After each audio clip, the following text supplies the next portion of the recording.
ke-7, pintu khusus bagi orang-orang yang berpuasa, di mana surga di dalamnya terdapat hal-hal yang tidak pernah dilihat dengan mata, didengar dengan telinga, dan bahkan dibayangkan oleh manusia. Allah telah menyiapkan pintu khusus bagi orang yang berpuasa, yaitu pintu Ar-Rayyan atau pintu segar. Pintu Ar-Rayyan adalah pintu yang khusus dibuatkan oleh Allah bagi umat muslim yang melewati panasnya hari-hari menjalankan puasa Ramadan dengan ikhlas dan penuh harapan.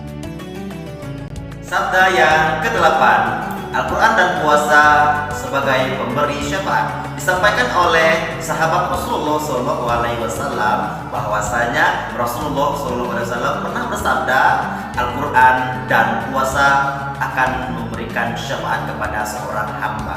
Berkatalah Al-Quran, wahai Tuhanku, aku telah menghalangi hambamu ini dari mata ngantuknya dan tidurnya. Ia selalu membaca Al-Quran pada malam hari. Oleh karena itu berikanlah aku kemampuan untuk memberikan kepadanya syafaat. Dan berkata pula lah puasa, wahai Tuhanku, berikanlah aku kemampuan untuk memberikan syafaat kepada hambamu ini, karena sesungguhnya aku telah menghalangi hambamu ini dari makanan dan syahwatnya pada siang hari.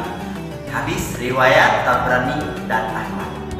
Hadis yang ke-9, Rasulullah SAW bersabda, "Man shoma Ramadhana imanan wa ihtisaban, ghufira lahu ma taqaddama min dhanbi."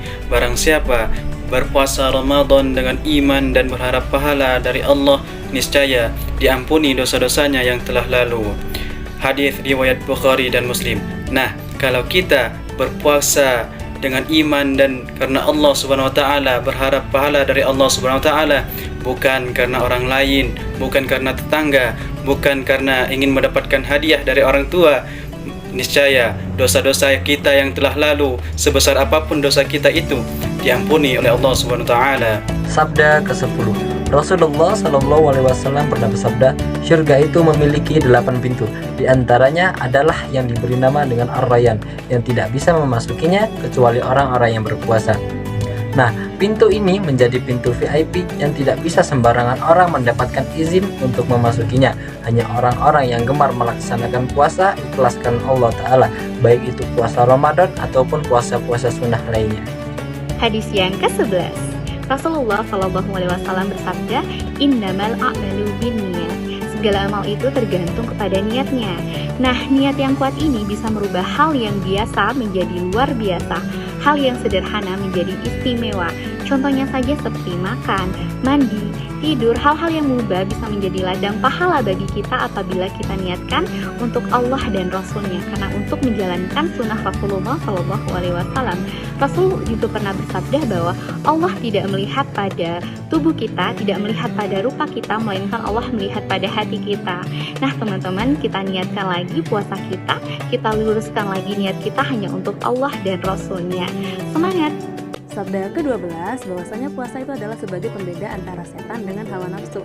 Seperti yang pernah Rasulullah SAW sabdakan, ketika kita masuk bulan Ramadan, maka setan-setan itu akan dibelenggu, pintu-pintu surga akan dibuka dan pintu neraka akan ditutup.